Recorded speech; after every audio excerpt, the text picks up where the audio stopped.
Hello and welcome aboard another episode of the Gallant Says podcast, live on YouTube at Paul Gallant and a bunch of other places, on Twitch at Gallant Says, Facebook.com/Paul Gallant Sports, on X at Gallant Says, on Instagram too at Sports Gallant, available after the fact on Spotify and on Apple Podcasts. It is Saturday, December 21st, 2024, and the Houston Texans just fell 27-19 to the Kansas City Chiefs in Arrowhead Stadium. They fall to 9-6, and while they are still going to the playoffs, you got to have some real questions about how far they will go after they lost to a Kansas City team that, yes, is 14-1, but also is rather beatable.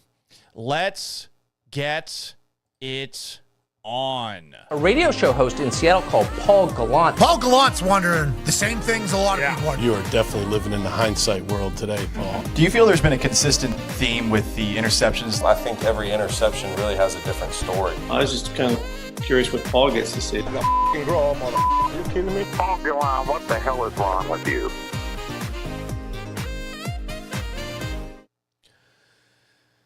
So, based on today and just realistic expectations going forward, I feel very comfortable saying the Houston Texans are not going to be good enough to beat the NFL's best in the playoffs. Maybe they get lucky, but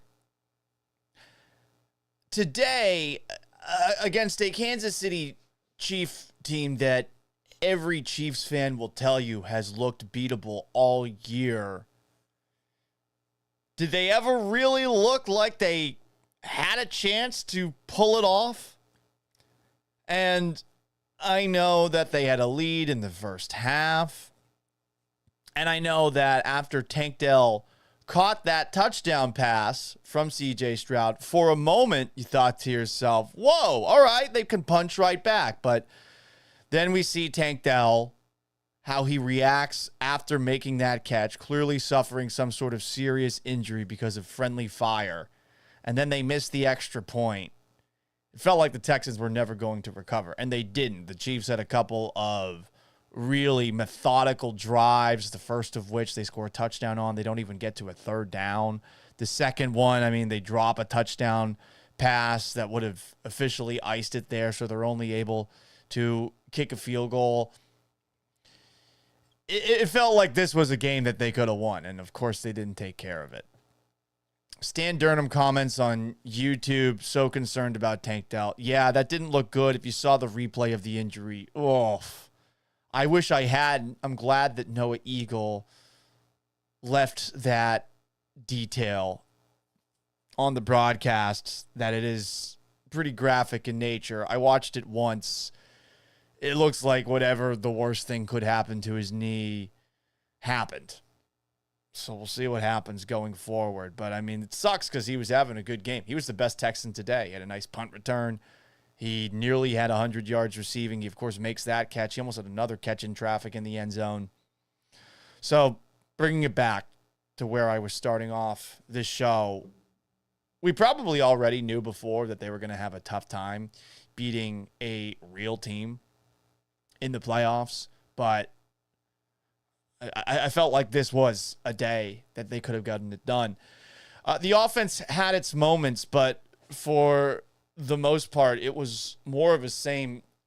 I like a lot of what CJ Stroud did today. I thought that he had a couple of highlight-worthy plays, like that one play where he avoids a sack and he spins around and he throws it to Dalton Schultz, who was late coming out. He had been staying in as a blocker. I'm not sure if he was supposed to get that blitzer who came off of the edge, but he turns around, whips it to Schultz, and Schultz is able to make something happen with it. He had a couple of other highlight plays, the touchdown pass, of course, to Tank Dell, some nice throws to the sideline, and ultimately, considering the Texans found themselves in a lot of unmanageable third down situations, that the Texans were 7 for 13 on third down, I think is a reflection of some of the good things that CJ Stroud did in this game. The first touchdown pass, he got a little bit of help on that. It was a rollout touchdown throw to Dalton Schultz back over the middle of the field. A Texans player clearly was holding a Chief pass rusher, Blake Fisher, as Stroud made that happen, and Schultz probably pushed off. But ultimately, I thought Stroud made a lot of mistakes in this game. First interception of the game on drive 1, he just sailed that pass to Nico Collins. And he's had a bunch of inaccurate moments this year, which is a bummer. You don't expect CJ Stroud to have that many inaccurate moments over the course of a game. Over the course of a year, at least based off of what we saw last year. And this year, it just happens. Sometimes it's due to pressure. Sometimes I think it's due to pressure that he feels that isn't actually there. You had the other interception where, with the Texans in pretty good field position, but that dubious OPI call on Tank Dell pushing the Texans into a long situation. Stroud makes this weird fucking throw while jumping, and that one gets intercepted. Both of those he just can't do. You're playing against the Chiefs on the road. Any little mistake that you make, they are going to pounce on it. They're one of those teams that clearly doesn't beat you by overwhelming you. Look at all the one-score games they've won this year. Someone, I think, put together a highlight reel of how close the Chiefs are to being 6-8. But they always take advantage of those little mistakes. They're just waiting for teams like the Texans and others who are in a lower cast of NFL teams to make those mistakes. Stroud made 2 of them there. He had that really, I think, foolish run out of bounds that was called a sack, where he should have just thrown it away. It set up a 2nd and goal from the 15, and there's a delay of game that happens out of that. And I also think those delay of games, which are a reflection of the Texans coaching staff, but also are on CJ Stroud. He's the guy on the field. He's got to get them in and out of the huddle more quickly. And at a place like Arrowhead Stadium, why are you so lackadaisical getting in and out of the huddle? It felt like numerous times the Texans were close to having a delay of game called on them. 2 minutes into the second half, they're forced to call a timeout that I don't think they should have called. It was 2nd down to avoid a 2nd and 15 situation. A little bit later, when they have that 2nd and goal from the 15 situation, and then ultimately they get called for a delay of game, it's 3rd and 20. Ultimately, after that, for a goal to go situation, those situations, why do they happen on the field? Stroud's got to be better in those moments. And ultimately, because the Texans shot themselves in the foot and got behind the sticks, they were 1 for 3 in the red zone. I think a lot of this loss falls on CJ Stroud. I know that he was emotionally affected after Tank Dell got hurt, and it never felt like the Texans offense got back on track after Dell left the game. So you could understand it would be hard for them to overcome that. This offense with just Nico Collins last year, after Dell went down, certainly had a lot of awesome moments featuring Nico Collins, but it was really tough for them to get anything going.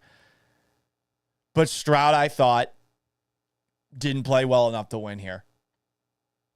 You can say he had a satisfactory game, but we've all been waiting for Stroud to look like an MVP. On the road against Patrick Mahomes and the Chiefs was an opportunity for him to show that a lot of this year has been a mirage. Instead, it was more of the same. Comments on Instagram at SportsGallant. Bigberg 1967 says prayers for Tank Dell. Agreed. Shigozi Uzo says, too many negative plays on early downs. Yes. And I mean, that's been a season-long problem.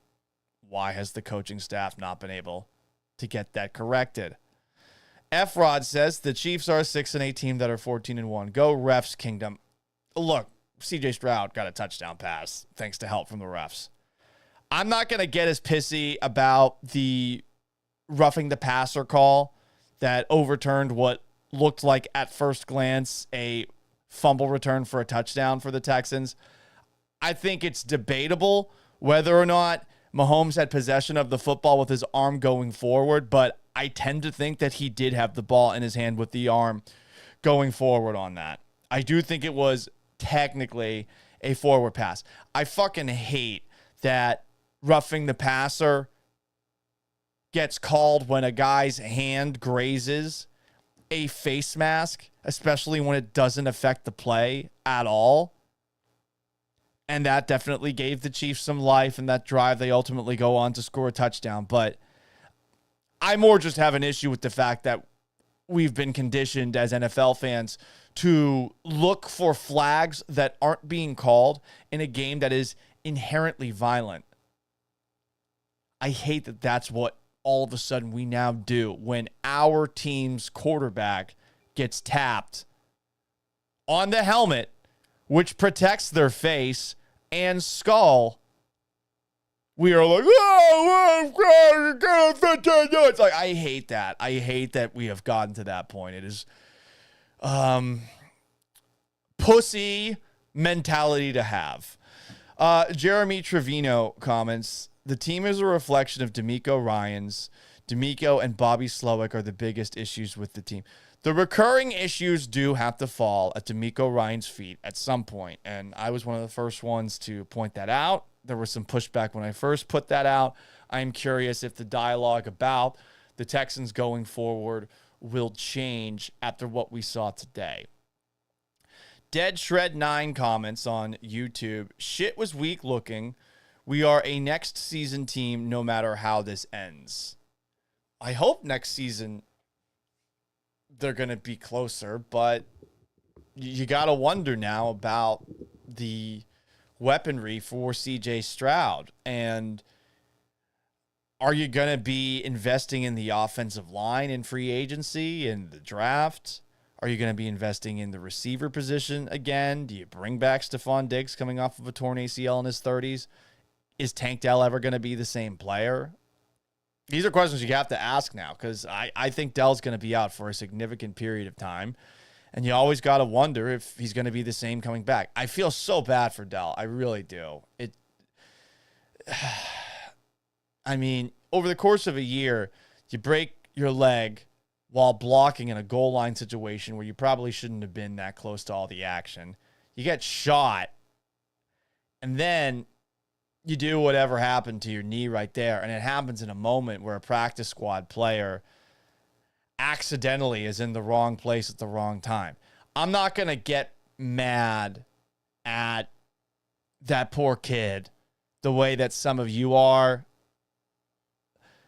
You got to remember, when you're bringing up a wide receiver from the practice squad, they're just not going to have as good of a command of the offense as the traditional starters. And again, I get that that's his one opportunity, his one shot, but I don't want to blame him for a moment where he was probably not where he was supposed to be on that route, thought the ball was coming to him, dives for it, and all of a sudden sees that Tank Dell's in the spot where he's diving. It's not the matrix for defensive players. It's not the matrix for offensive players as well. I'm trying to figure out what his name is. I had it written down on my X, and all of a sudden, I can't find that. But bummer. Absolute bummer for Tank Dell. And, man, I hope we see him again in the same way that we were finally starting to see him this year. But it really felt like it took him a while to shake off the cobwebs this year. It stands to reason it would take perhaps just as long on the other side of that, you know? Perhaps longer. And maybe he never is the same guy again. Really sucks. Captain Fireball on X says, no one is on the Chiefs level when you play 19 versus 11. Again, I'm not subscribing to this whiny ref bullshit. I'm not. They didn't play well enough. It's so convenient for everyone to blame the refs, but I mean, you gave up 4 yards of carry. This defense was supposedly one of the league's best. And in a game where Patrick Mahomes, I thought, looked fairly human, he is running all over you, 33 yards scrambling with a bum ankle, including a touchdown run where the tackling was horrible. You've got, as a team, the Chiefs did what they needed to on the ground despite not probably being where they want to be. Isaiah Pacheco is clearly not all the way back. Kareem Hunt looked pretty good in this game, but they kept on running the same plays against you, and you had no answer for it. How many times did they run that wheel route to Samaje Perine? How many times was Xavier Worthy open? They made the Texans defense look foolish. Andy Reid is a very good offensive coach. Patrick Mahomes is clearly one of the best quarterbacks in the game, but he's missing receivers over and over in this one. I mean, there were a couple of touchdown passes that he missed. Xavier Worthy dropped a touchdown pass. Like, the Chiefs did not play their best game here. They gave you opportunities to win, and your defense let this Chiefs offense, for the most part, do what it wanted in a year where the Chiefs offense is not the strength of the team. Their defense is. If you're going to win a Super Bowl this year, the defense has to be the one that's going to carry it because the offense has limitations, and it also has Bobby Slowick as offensive coordinator. I think we're all out on him. But the defense has to do what it's supposed to do, and it didn't do it there. Like, the Chiefs, when they needed big plays, they got big plays. DeAndre Hopkins would be open for a first down. Travis Kelce would be open for a first down. No real big plays outside of those wheel route passes, but those worked every single time. And when you see the Texans' obsession with running a fucking screen pass blow up not once, not twice, not 3 times, but 4 times, why would you be looking at the refs and not at the fucking Texans offense, which is obsessed with trying to make this screen play happen? Bobby Slowick or DeMeco Ryans, both of you, if it hasn't worked once by this point in the season, why the fuck would it ever work? Why do you continue to run the wide receiver screen that you were so bad at? And this team is just horrible at running screens in general. But in particular, their obsession with the wide receiver screen is baffling to me. I get it. You had that one play where Nico Collins caught the wide receiver screen against the Dallas Cowboys, and it was a touchdown. The Cowboys were on quit watch. The play was called back because of an illegal formation, or excuse me, an illegal man downfield, which, by the way, continuously happens on the screens that you run. Happened on one of the screens that I think was called back due to a penalty of some sorts. Hey, what happened on that one? There was a screen pass, I think, to Joe Mixon or something like that, and it would have been called back due to it might have been called back due to an illegal man downfield, and I think they waved it off. But that happens just about all the time on these screens, and every receiver screen ends up with a loss. And how many times did that take you out of situations where you could have scored points? Multiple times. Why do you keep running it? What are you doing? I mean, one of those screens that they ran, they were purring on offense. Let's run this screenplay. You know it's not going to work. You just haven't been able to do it all year. Why is it going to work against one of the best defenses in the league all of a sudden? What are you smoking? Why are you so obtuse, stubborn, thinking that eventually the 58th time's the charm? 0 for 4 today on the wide receiver screen. For the love of God, never call another one of those plays. You can't do it. You will never be able to do it. Maybe another offensive coordinator can figure it out. This team sure as shit can't. These players sure as shit can't. Stop calling the play. This isn't that hard. More comments here on YouTube. Shredder S07. This feels like the Texans will always be the AFC South champs, but never compete in the playoffs. Perpetual Kubiak and Schaub 8-8. 9-17 because of no progress or learning from past mistakes. The lack of learning from this year's mistakes has really been frustrating. Like, they have to be aware of it. DeMeco Ryans talks about it every press conference. We just got to finish games. Well, you got to stop doing dumb shit. Happens over and over again. Matt Lee says, yes, the Texans aren't on the refs level. Stop. I'm not engaging with this. David Tovar on YouTube. I just looked at this class of free agent wide receivers. We definitely need to bring Diggs back and draft a couple too. We'll see. I mean, you have other needs, but right now it is just Nico Collins, and who knows who the next guy would be, because I'm assuming it's going to be an uphill battle for Dell to return. From Riku 1987, that Dell injury is heartbreaking. It really is. He played well today when he gets hurt. Jamarcus Tyrone says Nick Caserio needs to be in the hot seat for the offensive line situation as much as Slowick for the offense. True, but Caserio has enough victories. Caserio drafted Derek Stingley Jr. Caserio drafted Nico Collins. Caserio drafted Kalen Bullock. Caserio drafted Kamari Lassiter. Caserio drafted CJ Stroud. Caserio drafted Will Anderson. Like, he has a lot of victories in the draft. So, sure, he hasn't done a good job of putting this offensive line together. Texans haven't done a good job evaluating the talent, and they clearly haven't done a good job coaching the talent. I would point to offensive line coach Chris Strouser as a big issue on that front. But it's not fair to say that Nick Caserio needs to be on as hot of a seat as Bobby Slowick. That's crazy to me. Chris G says, offensive line is still a problem. Blake Fisher got his lunch eaten all day. I see why people are okay with Slowick. His play calls are stupid at times, especially those wide receiver screens. Yeah, the wide receiver screens. I don't want to see them again. Chris G comments on. That must have been part of the first comment. Riku 1987 says, Garrett Wilson. You're probably going to have to trade for a Garrett Wilson. You're going to have to give up a lot to get a Garrett Wilson, I would think. I don't think he's happy there. But I don't think that the Jets are about to let that guy walk. He's still under contract next year. Then they have the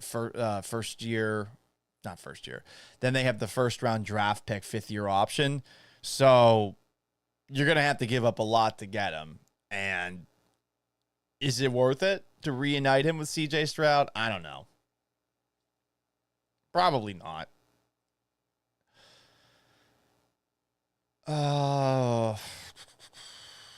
Riku 1987 says he would take Garrett Wilson over Diggs. Well, yeah, Diggs is coming off a torn ACL in his 30s, but you got to give up capital to get him. You need offensive line help.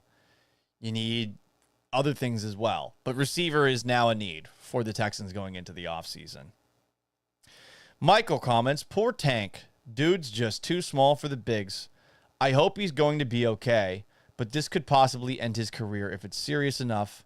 Let's hope it isn't. I wonder how explosive he will be coming back. I wonder how much wiggle he'll have coming back. But yeah, I mean, this is an injury that should have you concerned about whether or not he'll be the same guy again.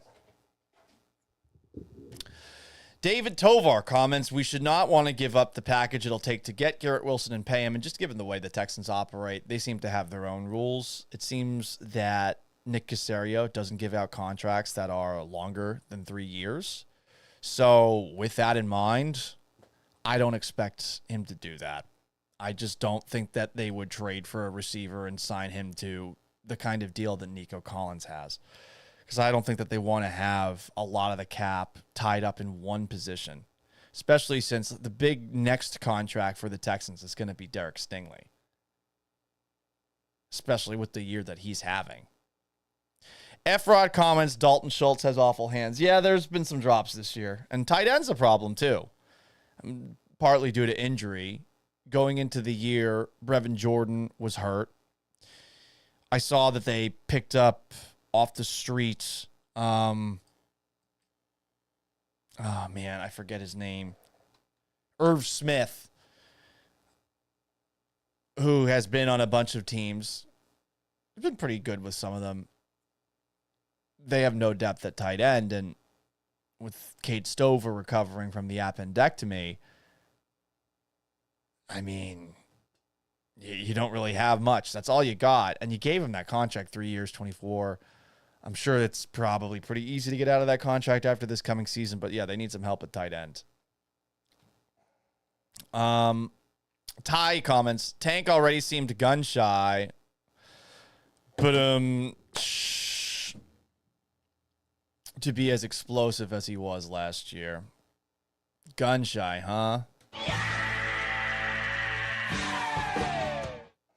I'll give you a little CSI Miami treatment there. Oh, this one's a frustrating one. It was winnable. That was not Kansas City's best effort.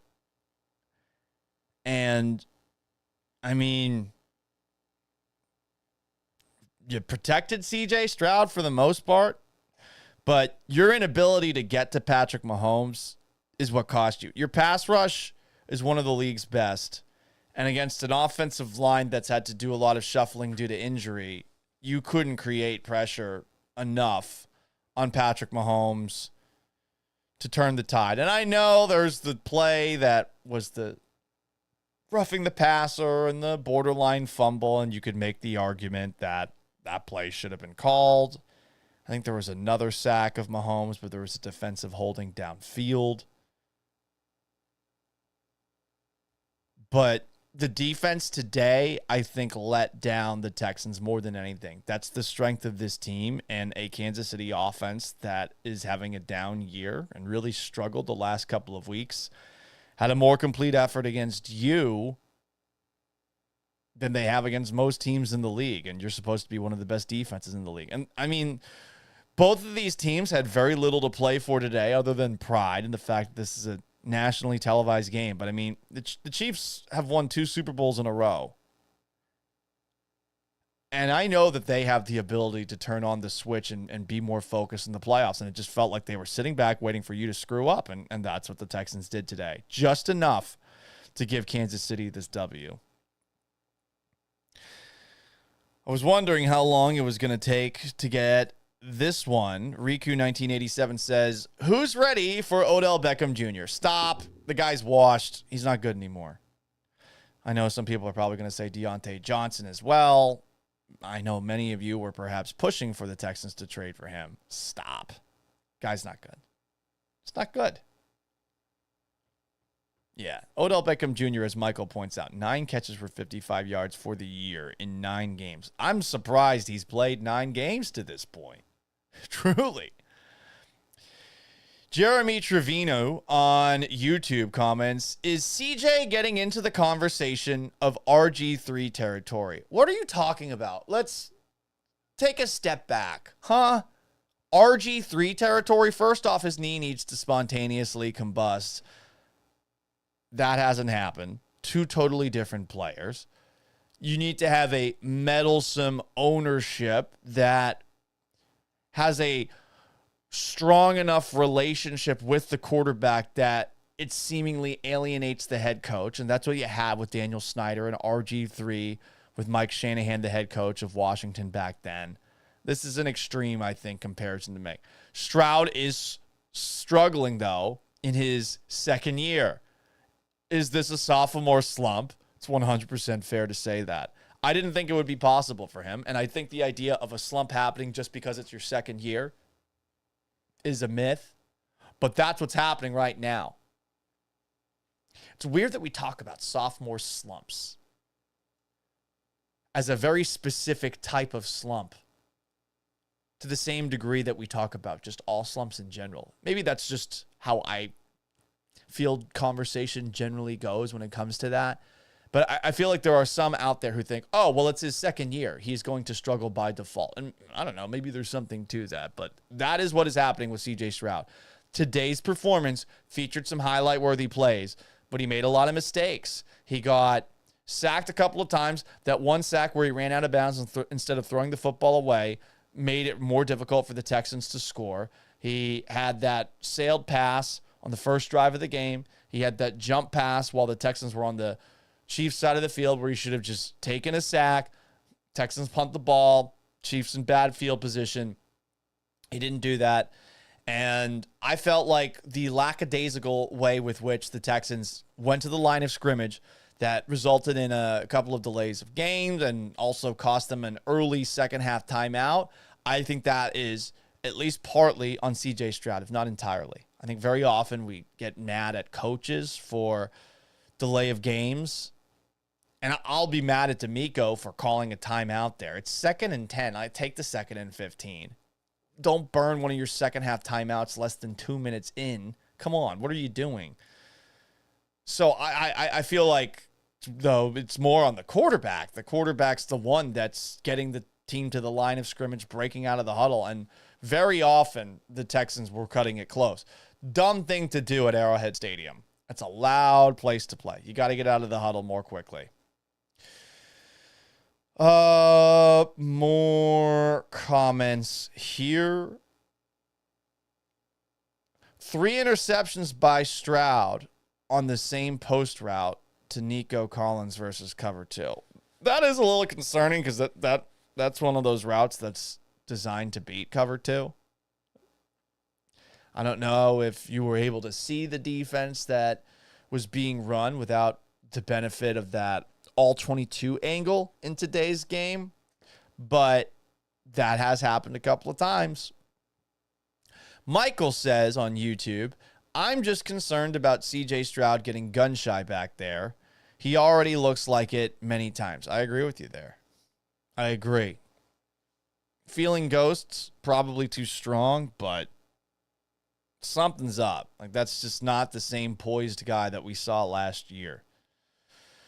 David Tovar says maybe Jared Wayne will emerge as the number 2. LOL. Well, I mean, he's certainly on his way unintentionally, and that's a mean joke to make.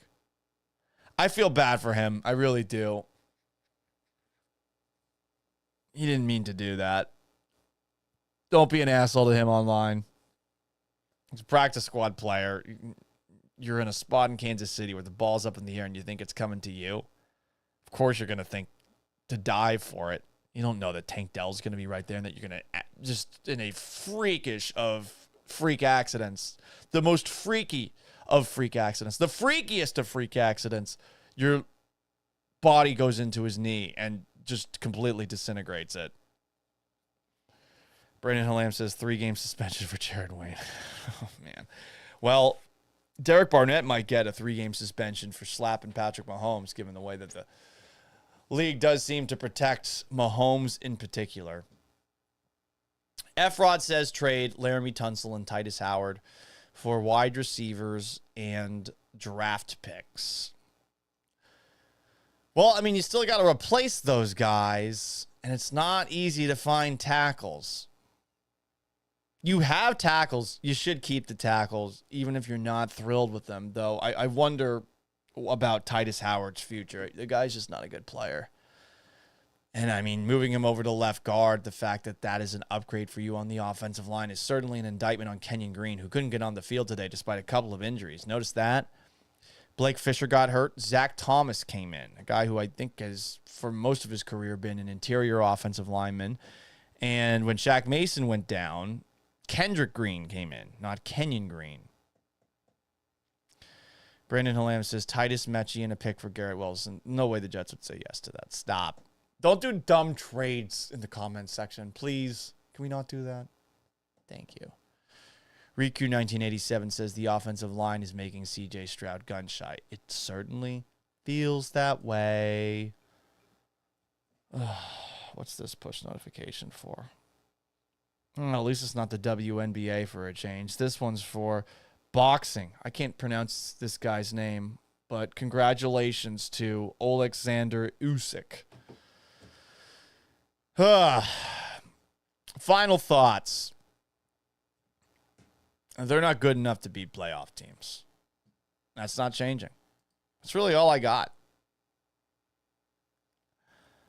They had an opportunity today. It felt like they weren't ready for the moment.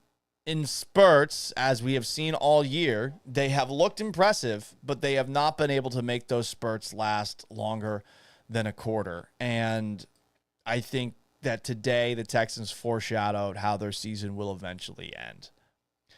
Anyway, if you haven't already, please like this video, subscribe wherever you're watching it, whether it's on YouTube, at Paul Gallant, or Twitch, at Gallant Says, Facebook.com/Paul Gallant Sports, on Instagram, at Sports Gallant, and on X, at Gallant Says. You can get it in podcast form after the fact, Apple Podcasts, and Spotify. How about that? until the next time we do one of these, which will probably be after the Texans game against the Baltimore Ravens on Christmas, on Wednesday, so long, farewell, and have yourselves a wonderful rest of your weekend. Enjoy the college